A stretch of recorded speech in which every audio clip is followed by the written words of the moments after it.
Welcome back to This Is Now, Parenting Teens Today. My name is Tiffany Dogie, and I'm the president and CEO of Children's Harbor. And it is Suicide Awareness Month, so we are doubling down on uncomfortable conversations this month. I have you know what? Before I say that, yes, we are tackling the uncomfortable, but there's a lot of parents out there who are struggling through dark seasons right now, and they need to have real conversations. Absolutely. And so we're going to have those real, uncomfortable, awkward conversations. We've been having them this month, and Dr. Brandy is with us today, and you have brought a colleague with you. So let's start with introductions. Tell me a little bit about yourself and why this topic matters enough for you to take the day off and join us for this conversation. Okay, well, hi, I am Shanika Tolo. I am a licensed clinical social worker. I also am a certified doula, so I do a lot of work with children, youth, and families, connecting them to resources, empowering them, trying to find, allow them to the space to feel seen, heard, and cared for. I also do this through a trauma-informed lens, so I'm super passionate about making sure that we do things trauma-informed, slowly, kindly, and patiently. So that's who I am. Slowly, kindly, and patiently. That should be on a shirt. Right? Maybe I should do it. Dr. Brandy's back. I'm back. I'm going to make you introduce yourself, because what if this is the first time that somebody's met you? You're right. So my name is Dr. Brandy Pidermann. I am also a licensed clinical social worker and psychotherapist and founder and owner of Changing Tides Therapy, where my lovely colleague works alongside with me. I specialize in working with adolescents, teens, families, kids, children, and I love it. We work on all types of topics. This one in particular is a good one because not only is it Suicide Awareness and Prevention Month, but it's something that is a reoccurring theme that happens often, right? And it hits home for a lot of different families for a lot of different reasons. So I'm hoping that people get a lot of good information out of today's conversation. That's my hope too. And so in full disclosure, because I know we just met, but this is something that has plagued me my entire life. So for as long as I can remember, I have struggled with depression and suicidal ideation. And so it is my hope that through this series, we can empower parents with the tools that they need to support their child. Right. Absolutely. To remove themselves from their internal conversation and to know what to look for, know what to say and what not to say, and not to hide, to hide from this topic, because it's very real. There are so many kids in today's society who struggle with depression and anxiety. So it's uncomfortable. We have to change all of our language so that no one's triggered by the topic, but we need to have these conversations. And we need to go beyond the brochure. So episode 1, we covered a lot of the brochure stuff. And so now I'm bringing in the big guns here, guys. We have seen all the warning sign checklists, all of those little bullet points that you get on those fancy promotional materials. Why isn't that enough? Why do we need to look beyond the checklist? I mean, it's important to know the checklist items, and it's a good starting point, but it doesn't end there. And I venture to say there are probably going to be parents and caregivers that watch this episode today that might feel like, that doesn't quite sound like my kid, but I know as a parent or caregiver that something's off. Right. So I say lean into that intuition, and while your kid may not fit that brochure or checklist, it still warrants paying attention to some of the other signs that might not be so obvious that I'm hoping we'll get into and talk about today. That's a good point. Like, your kid best. You can Absolutely. feel when something's off. Sure. When they're just not. You know your kid. But mood swings are like, teenagers are notoriously moody. It's are. like the defining hashtag. Right. So, as a parent, how do you know is this something, how do you know? Right. If it's just moodiness. Right. I think oftentimes when we think of moodiness, we think of that's hashtag teenage life, right?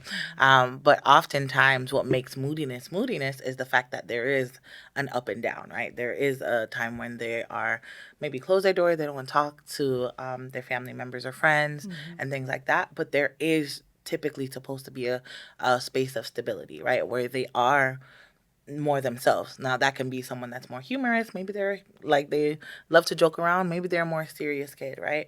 But you know your child. So just to reiterate what Dr. Brandy said, you know your child and what's stable for them, right? So as you get to know them and as you see, okay, this is what stability looks like for them, if they are in a depressive state or in a space of despair for long periods of time, that's something to take note of, right? And just be curious about. And that's something I'll kind of mention a lot today, is practicing curiosity with your child, right? So what's going on? Maybe it's boy trouble or girl trouble or friend trouble, right? Or maybe it's something more serious, right? So we want to look to see, is the moodiness just moodiness, or are they staying in that space?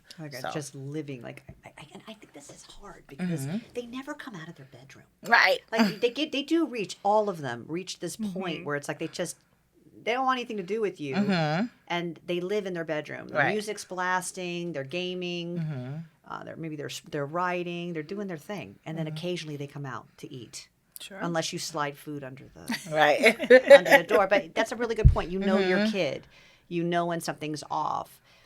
Maybe they broke up with their boyfriend. Like, how sad? What's the time that we should allot for this? Like, that you should be sad circumstantially. So my rule of thumb is moodiness is normal, but if you start to notice a pattern, then that's not normal, right? So in the clinical world, we kind of look at it from the lens of the frequency and the duration, right? Like, how often has this been happening and how long is this period of time? Now, they could be going through a phase versus pattern. If they're going through a phase, that's fine. I mean, every teenager does, right? You lock yourself in your room, you don't want to be bothered, you're listening to the song that just really hits and just all the feels. But if there is a level where the pattern, it's turned from a phase into a pattern and there's just a longevity of time, that's different. So I like to look at it at 3 different domains, right? So school, home, and friends. If your kid is highly irritable, extremely angry, just all in their head about all kinds of things, snapping very quickly, yes, withdrawn, yes, isolating, but it's across all of these domains and they're losing their spark and they can't re-engage in some of those domains, that would be a red flag. That would signal to me that there's something probably a little bit deeper that's going on that warrants further investigation. Right. And it may not be, sometimes our minds go to the worst thing. It may not be that. Sometimes it's just level 1, but we won't know unless we investigate, right? And investigate, once again, kindly, patiently, and being open to the moodiness. Maybe you try and talk to them and they're like, not now, Mom, not now, Dad, not now, right? And that's also okay. I think sometimes we're also afraid of being rejected by our children, right? But that's part of the normalcy of, like, teenagehood, right? And sometimes that rejection can be something deeper. So we really have to brave that and get more to the foundation of the issue. That's an interesting point, because the number of times that I hear people say, well, I don't want her to be mad at me. And every time that you're on this show, I say the same thing. I want you to know I don't say this every time. But for whatever reason, every time that you're on, I say this: your kid's not your friend. It's not your job to be their friend. It's your job to raise a contributing member of society. It's your job to protect them and to, yet we don't say the things that we know we need to say. We don't make the choices that we know we need because we're afraid that our bestie isn't going to, they're not your bestie. Right. And even looking back as adults, like, look back if you had a parent that was just your friend, your experience with them was probably different. Even looking back at my parent that was my friend, but also was very like, I'm not your friend. I'm grateful for that in hindsight, right? And so it's important to kind of reflect on that. If that's something that you are like, I don't want them to be mad at me, just know in the long run, your child can look back and see, these are the ways that my parents stood up for me, that they advocated for me, that they stayed with me when I didn't want them to be there, right? So. And I'd rather them be mad at me and me protect them and go through that tough moment and us come out on the other side than me just bypass it because I was too scared. I wanted to keep the peace. And that, in turn, make them, not want to come and divulge certain information. Yes. And then, the relationship later on down the road, it's sort of like, well, I don't know that they can take it seriously. I don't know that they can handle it. That creates a whole other dynamic. Right. So yeah, risk the argument, risk the fight, because it is a protective mechanism. Risk the rejection, because it's okay for your kid to reject you. Of course. I would rather my son reject me. He knows he's rejecting me. Mm-hmm. He knows that I came to him and wanted him to be a part of A, B, and C, or I wanted to engage with him. And if he rejected me 20 times, at least he knew in his subconscious mind that he was the one rejecting me, that it wasn't that I didn't come to him, that I didn't try to engage him in conversation. They know that. Let them reject you, rather than not showing up for them. Let them say, she tried to show up for me, right? And I slammed the door in her face. That's so true. Versus my mom never cared. My mom never noticed. My mom never even asked if I was okay. That is far more painful and does so much more damage later into their young adult phase and years than I think we really realize when we talk about. Okay, let's go back to the brochure. That got a little heavy. Okay, giving away things. Like you always, whenever you have the what to watch for brochure, it's watch for giving away belongings. But that's a little bit, I think, not only vague or general. Like that can be translated, like in real life. What does that look like? What's a real life version that may not be so obvious for giving away belongings?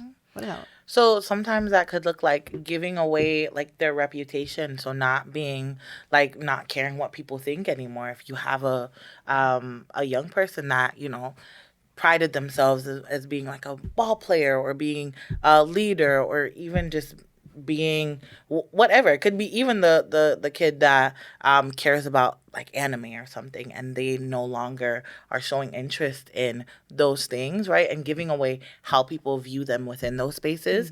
That's something to look into, right? Why don't you care about your grades anymore? Why don't you care about SGA if you're in like, student body, government. Student government. Like why do those things not matter to you anymore? Once again, I'll always go back to leading with curiosity. With everything, and I've done a lot of training, safe sleep training, all of the like seatbelt trainings, and we talk about when you focus on, oh, well, this may not happen to me, this may not happen to me, then you miss the point that this could happen. Like something really horrible could happen. We're not preparing for if nothing happens. We're preparing for if the worst happens, or preparing that the worst doesn't happen, right? So the same thing with those things. When we notice like our children are changing, sometimes they're just changing interests, right? You get to high school, you're like, actually, I hate the flute. I hate the flute. I never wanted to play it. What are we doing, right? And that's normal. But once again, when we dig deeper and we're trying to figure out, okay, is this this is not valuable to me anymore because I don't feel value in myself?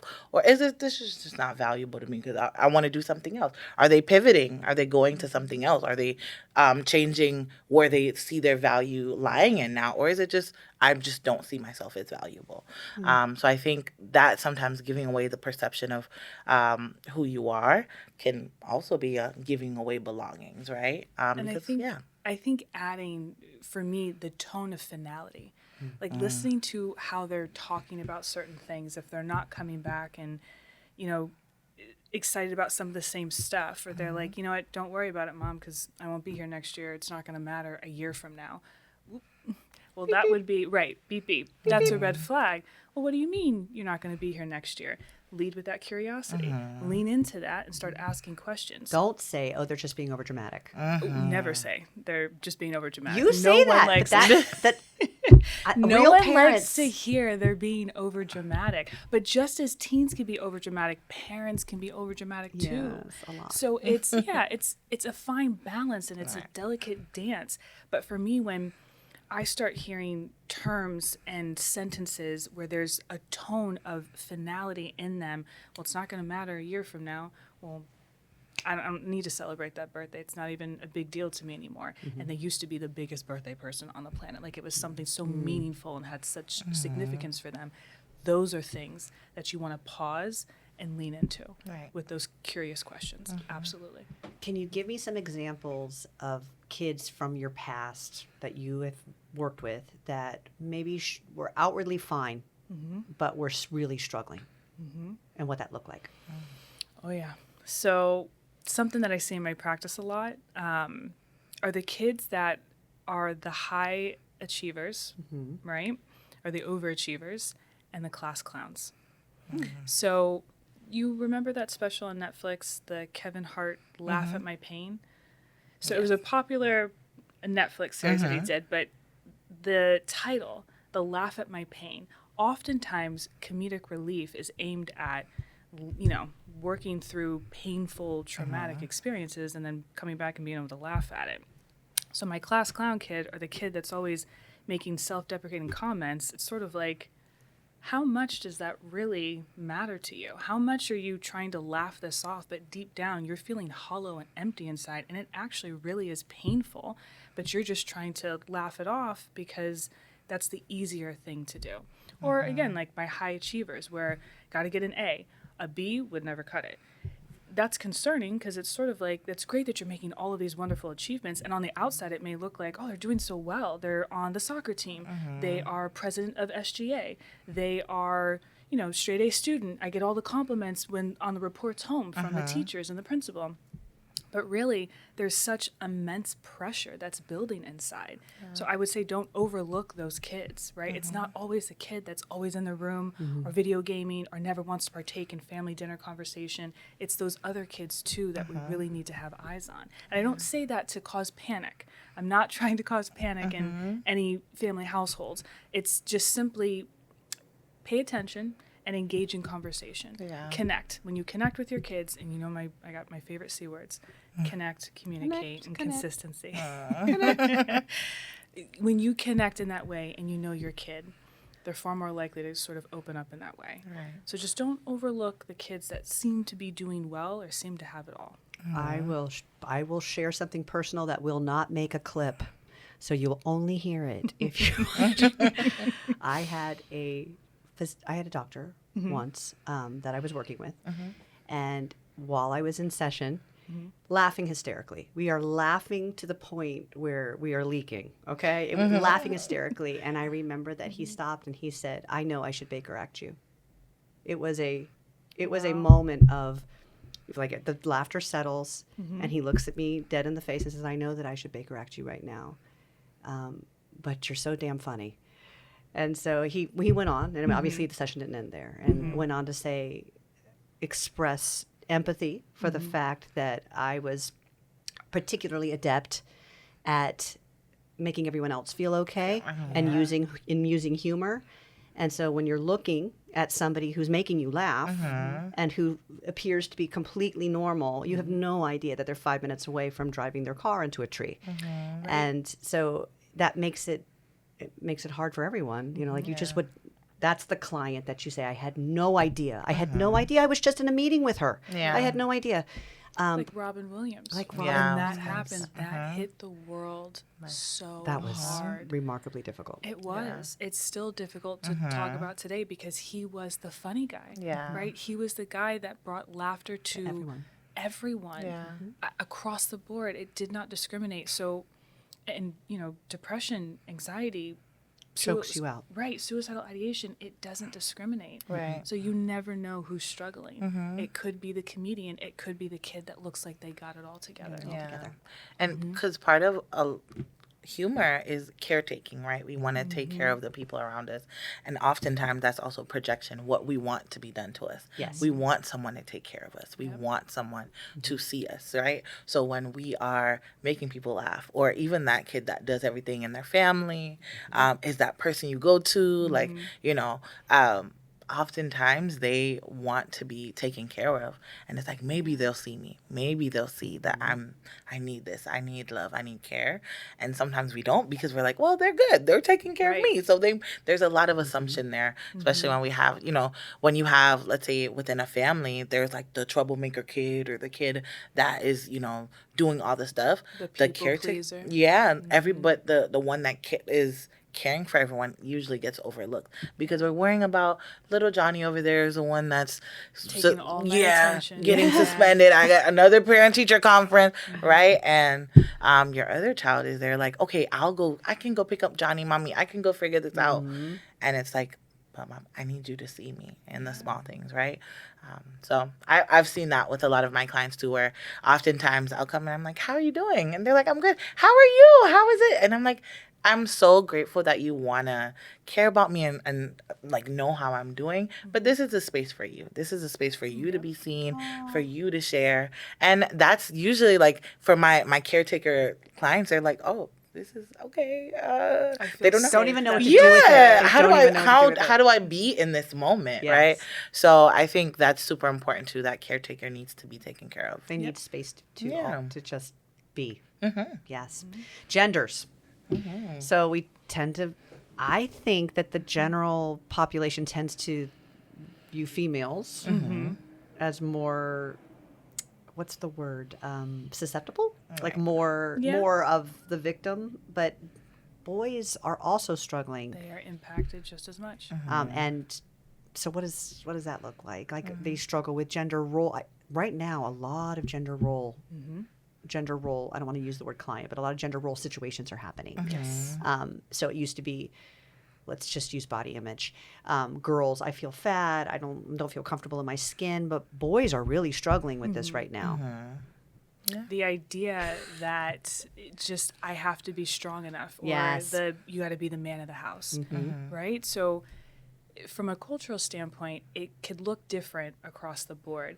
But if, the boy in the home is feeling this pressure to have it all together or feel like they have to be the strong guy, and they have a breakdown or have a moment where they're not so strong and they're really hurting inside, but they can't outwardly express that, there's a level of shame that gets carried with that, and then it's connected to their self-worth. And it sort of feels like, well, my family feels like the men in the family have to be strong and we have to have it all together and we got to be the protectors.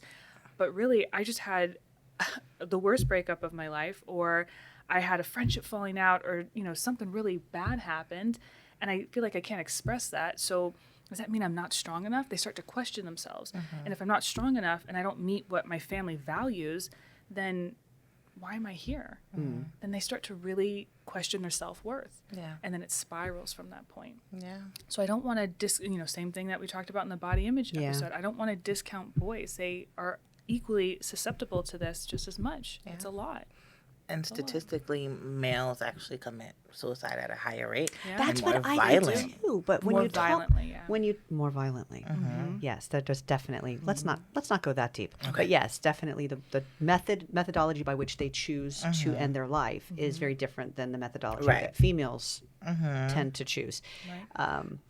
And then I lost I forgot what I was going to say. Menopause moment. But that's. In my opinion, boys, you should be watching out for your boy, not necessarily your girl. But when I speak to other people, they discount the boys. They're not even worried about their boy. He's fine. And it's the females that I'm so scared she's going to end her life. Look at me trying to change my language so that the algorithm doesn't block us. We did that. So just okay. So how do we open the door for communication in a kind, curious, gentle way, without feeling like they're being interrogated, without, Mom, get out of my and slam the door. How do we do this? How do we invite honesty into the room? So I think oftentimes, one, we have limited resources. Some of that means like energy. Our energy is limited sometimes. Our time is limited, right? When you're a parent, you work, you may have other obligations. So you just want to point out small things, right? Hey, I noticed that I haven't seen you wear that cardigan in a while. Like, what's going on with that? Like, are you is your style changing or something? So it doesn't always have to be this, like, so tell me, what was the last boy you've been, like, it doesn't have to be this interrogation, lights off, flashlight on, what's going on, right? Sometimes we lead too much with a sense of urgency in everything. So then your child doesn't feel comfortable coming to you because they're like, oh my gosh, my mom's going to think I'm in trouble. My dad's going to think right? So sometimes we call it, like I did it in psychology, the foot in the door phenomenon, where you start with a little thing. Like, I noticed you haven't worn that cardigan in a while. Like, did you change your style? yeah, no, maybe so. And those types of things kind of create those conversations, especially if you're realizing now, like, let's say you have a teenager or something, you're realizing, oh snap, I may not have been as involved in their life as I should have been. But now when you're starting that out, you have to start small. Your child, if they don't feel comfortable coming to you about big things, start with small things. And that's how you build their trust and you earn their trust. Small daily check-ins. The interrogation, I think about, like, even in this room with the lights, imagine Yes. being asked, Yes. are you okay? What happened? Tell me what's going on. No one wants to feel backed into a corner, Right. especially your kid. So when you ask those questions, and oftentimes they're yes or no, Yes. you are far more likely going to get a lie versus honesty, where if you have it built in to just your everyday car rides home from school, Yes. which is one of my favorites. Yes. Cooking together, which another favorite. If you guys are cooking, you guys like to cook together and incorporate your kids into it. Small moments of connection will build that up. So when you want to ask some of the more thoughtful questions, what's a challenge that you've been struggling with lately? They are far more likely to be honest than if you interrogate them, because it's low pressure. Create a low pressure stakes situation where it doesn't feel like the lights are on. You need to answer me right now. And if I don't get the right answer, then what? Then what's going to happen? It makes it so when you're at the dining room table concept, I actually, this example that you used about the lights, if I turn these lights off, and because the camera runs the entire time, sorry. So like that whole conversation that we had before, I said, welcome to This Is Now. The whole thing is recorded and it flows so freely. It's like people just talk about like the most remarkable disclosures, and then as soon as the clap happens and I say welcome, all of a sudden it's formalized. It's the table. It's something about the table and the lights. But turn the lights off, go sit on that sofa over there, and we're just talking it up. Just talk. And it's the same thing. Like in the car, it's magic. The car is magical.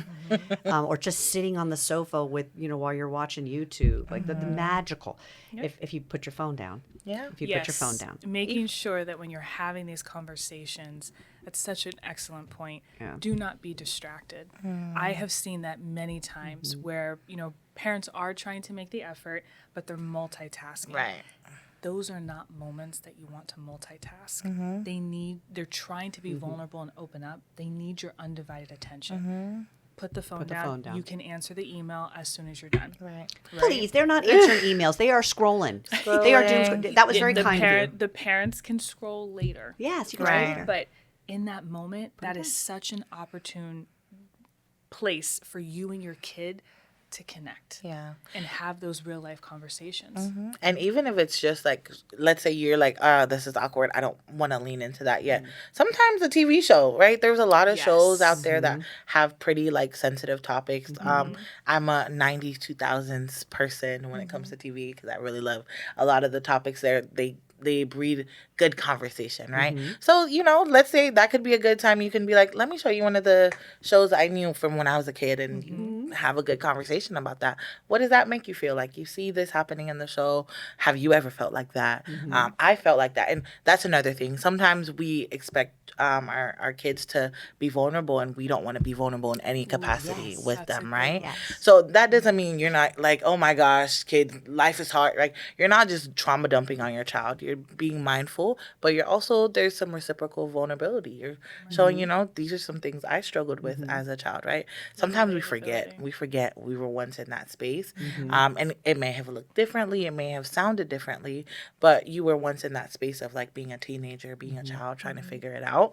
And sometimes that point of connection can be really transformative, can be really a space of, oh, my mom or my dad, my parent was in this space with me too. So the relatability. I've leveraged the phone. I have leveraged the phone. So when you're scrolling, sending them a meme or using that meme or using whatever. Oh my gosh, this is crazy. What do you think about that? Or and like just using it as an icebreaker starter. I've used that with our kids. Or I've used like when you're watching television and you ask them what they specifically think, but you start with what you think about that comment. But when we're talking about ending their life, when we're talking about this topic of suicide, that's not just I'm sending them a meme Right. or I'm watching a television show. If you're truly concerned that your child might be engaging in self-harm or might be thinking about ending their life, how do you bring that up in the car? Ask. You ask. Yep. You do not beat around the bush. Please hear me when I say you do not beat around the bush. Yeah. You ask the question. A lot of times parents or caregivers, what I get in terms of feedback, well, I don't want to plant the seed. I don't want to say the thing, right? The S word. I'm like, suicide? You don't want to say the word because I don't want them to then act on it. Yeah. I promise you there's enough research and data out there to show that that is not what happens. It actually opens the door to have the conversation. We're not even allowed to. We've gone backwards. I am not even allowed to write the word suicide in a caption right now. I have to change all of the written language so that it doesn't say suicide because it might trigger somebody and the algorithm will block the content if I use the word suicide. How did this just bolsters the idea that if I speak about it, I've planted the seed. I assure you that is not. It's And not that's the not case. scientifically We backed at have all. to have these At all. conversations. There's enough research and data that will support. So to answer that, you start by asking the question. Are you thinking about harming yourself? Are you wanting to die? Are there are ways that you can ask it? Again, not the interrogation route, but ask the direct question. And then I'd follow that with when they do open up, you thank them and validate that they are being vulnerable in that moment and wanting to talk to you about a very sensitive subject, right? They're bringing their shield down and they're giving a moment of, all right, well, actually, yes, this is what's been happening. So validate that experience and say, thank you so much for sharing that. I'm sure that was really hard. Because saying, are you thinking about killing yourself is a lot, for me, a lot more edgy, a lot more harsh. I prefer to say or to ask, are you thinking about harming yourself? Sure. And sometimes that leads to, well, not today. Okay, so then Not right now. has there been a moment, right, tell me more. Has there been a moment recently where you did feel that way? And what was that like? Was there something that was going on that kind of added to why you wanted to do it? Start a low stakes investigation, but do not shy around the topic. And don't, oh, thank you for sharing, and then leave it at that. Right, clam up. And don't do this. What? Right. Yeah. Oh my God! Why So- would you think about hurting yourself? That would be the step 2, right? Yeah. So you ask the question. Step 2, you remain calm and you validate, because remember, they feed off of that energy. Yes. I often think about, like, when we have toddlers and a toddler falls, and we always tell parents, don't overreact, right? It's okay that they fall. Yeah. Right. You validate, okay, you're fine, get back up. It's almost the same concept. Do not remain calm, do not overreact, because if you do, that will shut them down. Yes, absolutely. Immediately. And then I'd say follow that with having resources on hand, right? So have, the 988 crisis hotline, just like we have 911 for medical emergencies, 988 for mental health emergencies, 211 is another excellent resource. And then have, a therapist or a counselor on hand that maybe you want to work with, right? Or talk to the school counselor. Yeah. And have your kid do maybe weekly check-ins just to have that additional support. But do not shy away from having the conversation, being calm, validating the experience and what they're saying, and the vulnerability that it takes to engage in such a conversation, and then have resources ready. At the very least, because no one wants to think that their kid's ever going to need therapy. And we haven't reached a point where therapy is not taboo yet. At the very least, have a general idea of who you would call if you were hitting a difficult or challenging season. Absolutely. I think the other thing is people don't realize that therapy isn't like a lifelong decision. A lot of people don't understand. Like sometimes it's just 13 weeks. Sometimes it's just like a few months to help you get past a challenge. It doesn't mean. And also, it doesn't always mean that it needs to happen in a crisis situation. You can go to therapy for maintenance. Right. It's one of the most amazing things to just have these check-ins and an objective perspective from somebody in the field that can sit there and say, you know what, let's walk through this together.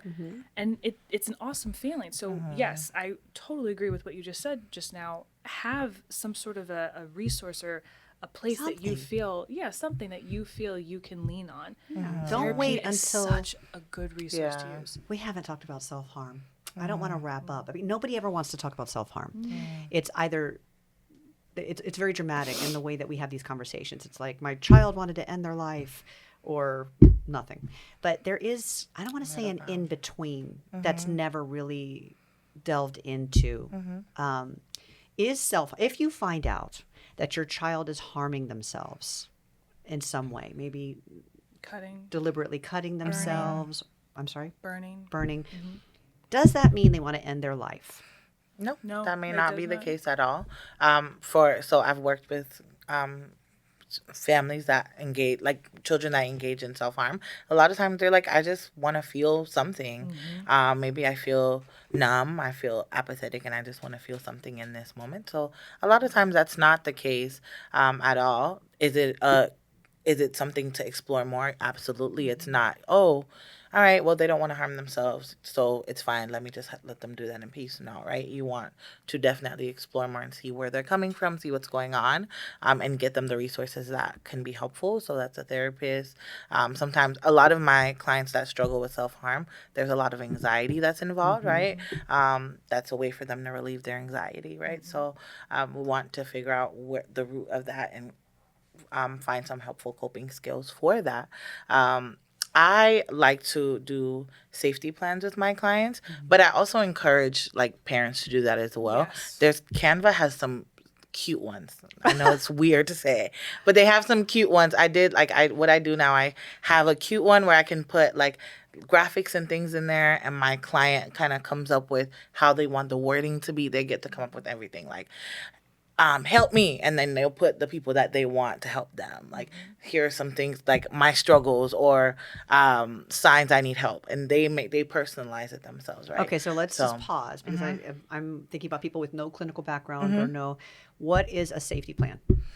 So a safety plan is oftentimes a document that we use with anyone that is thinking of either harming themselves, even if they are not thinking about harming themselves, but they want to have a plan in place for self-harm, for anxiety. You can use a safety plan for a lot of different things, but let's use it in the case of suicidal ideation, right? So if you are experiencing suicidal ideation, we want to look at some of the warning signs. So what are some of the things that we're noticing happening? Are we getting more anxious? Do we notice that we are more snappy? Things like that. So you want to write those things down. What do you notice are some warning signs? Then I'm trying to remember what else is in the safety plan. You also want to put like the resources of the people who you can talk to when those things are happening. So safe people. So not necessarily. We also encourage 988 in your therapist, but who are safe people in your life? You want to build those communities around you, right? So do you have a friend that you can be like, hey, I'm really struggling today. Hey, I would like to talk to you, right? Is that your parent? Is that a family member, right? So write those people's names, numbers down. Do you want to talk? Do you want to be left alone for a little bit? Right. And better coping mechanisms that they can go for would be an addition in the safety plan. Right. Like, instead of this, let's try this. I also like to use a safety word. So, sometimes if there's a teen or a kid that's just having a hard moment and they want to talk, but maybe it's not the most opportune time. Maybe they're in a big family setting or they're feeling something, but they're not ready to talk about it, but they know in the near future they want to. Having a safety word. Right.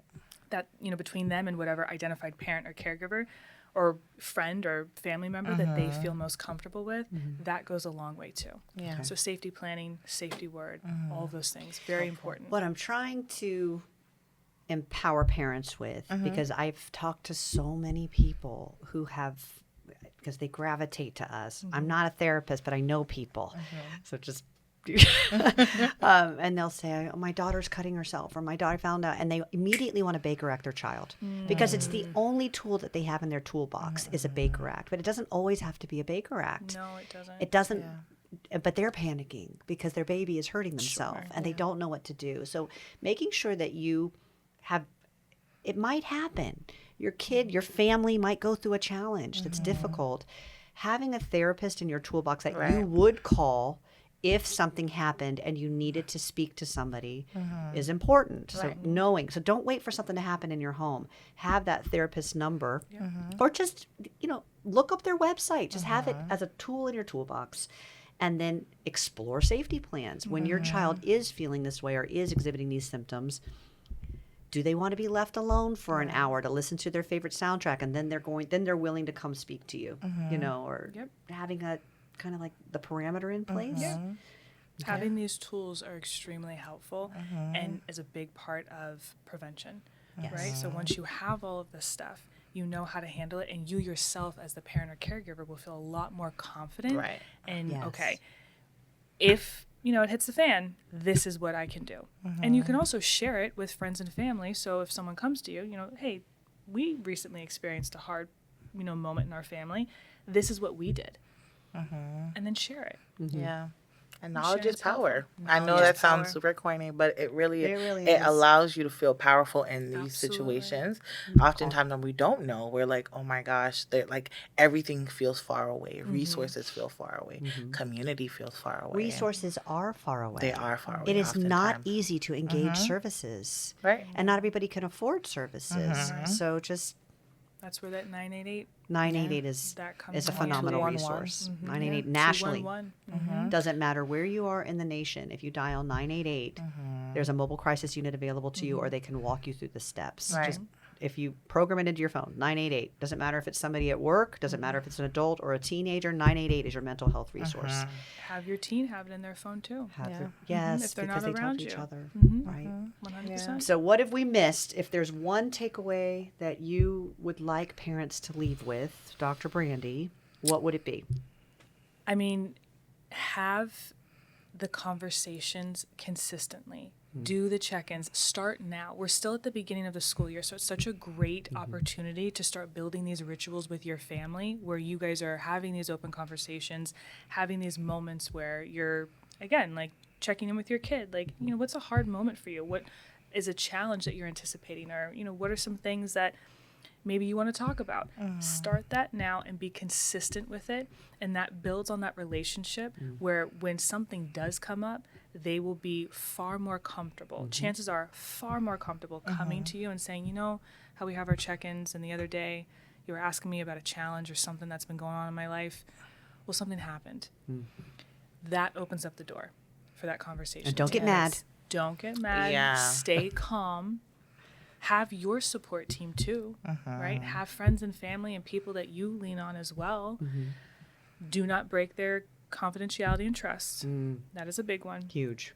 When teens are coming to you about these topics, and whether it's, suicidal ideation, depression, anxiety, a relationship, a friendship, any secret, do not, unless you absolutely have to for their safety or the safety and well-being of somebody else, do not break that trust. Right. Because nothing. that has such negative long-term There's nothing worse than your effects. sister coming back and saying, your mom told me. That's it. She's just set you back. Or Miserably. at Thanksgiving, an aunt or uncle So coming how's up. this? You still want to Right. hurt yourself? Oh, God. And It's so painful. yeah. It's so painful. It's and that, happened. right then and there, you lost the trust with your kid. Yeah. And rebuilding that is going to be 10 times harder. Right. Yes. So Like a keep that mountain. in mind. Yes. It's so important. But consistency. Yeah. Consistency. Shanika, Yes. what encouragement would you give to a parent who's struggling right now? So I would say oftentimes we feel overwhelmed with all the things that you have to do. Raising a child is so much, right? You are helping form their beliefs about themselves, their beliefs about the world, all of these things, right? And oftentimes, sometimes we're like, I got to give them tough love. I have to show them, like, the world is hard out there, so I have to be hard on them too. But because the world is hard out there, they need a soft space to land. Yep. And you have to be that soft space for them to land.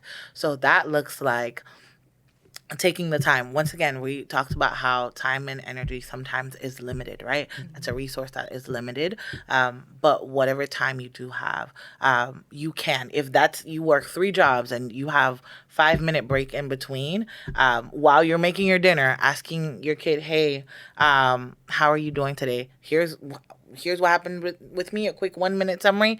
What's going on with you, right? So just like Dr. Brandy said, that sustained, prolonged connection does make a difference. And you can do it. You can't. I think sometimes we think, oh my gosh, I broke my child's trust when they were 11, or I don't know how to do this. I didn't grow up with that. Maybe you didn't grow up with that connection with your parent, but you can. You can be a present, a caring parent. That's powerful because so many parents say, I try and they won't talk to me, or, I try and I just can't connect with them. It's consistency. Yeah. It really is. Yeah. Let them reject you. Keep coming back. Keep trying. Because you will eventually break down that wall, and they will come back and say, "Thank you. You will Thank break you them for down. you will. But thank you for never giving up on me. Thank you for being there." And then later on, when we talk about that friendship, it's going to be that much more. Yeah.